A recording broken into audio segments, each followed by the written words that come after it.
بسم الله الرحمن الرحیم. به نام خداوند بی اندازه مهربان نهایت بارش. آمن الرسول بما انزل الیه من ربه والمؤمنون كل آمن بالله وملائكته وكتبه ورسله لا نفرق بين أحد من رسله وقالوا سمعنا وأطعنا غفرانك ربنا وإليك المصير. پیامبر به چیزی که به او از طرف پروردگارش نازل شده است ایمان دارد و مؤمنان نیز همه به خدا، فرشتگان، کتابهایش و پیامبرانش ایمان آورده اند.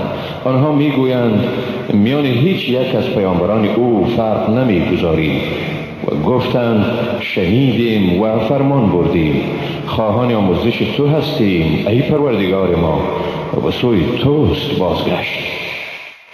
لا يكلف الله نفسا إلا وسعها لها ما كسبت وعليها ما اكتسبت ربنا لا تؤاخذنا إن نسينا أو أخطأنا ربنا ولا تحمل علينا إصرا كما حملته على الذين من قبلنا ربنا ولا تحملنا ما لا طاقة لنا به واعف عنا واغفر لنا وارحمنا أنت مولانا فانصرنا على القوم الكافرين.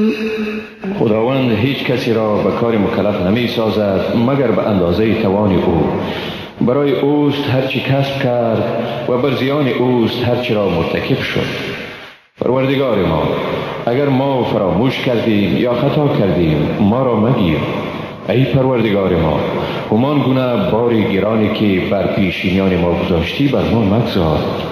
ای پروردگار ما، و بر ما چنان باری را مگذار که توان برداشت آن را نداشته باشیم. از گناهان ما درگذر، ما را ببخشا و بر ما رحم کن. توی کارساز ما، پس ما را بر گروه کافران پیروز گردان.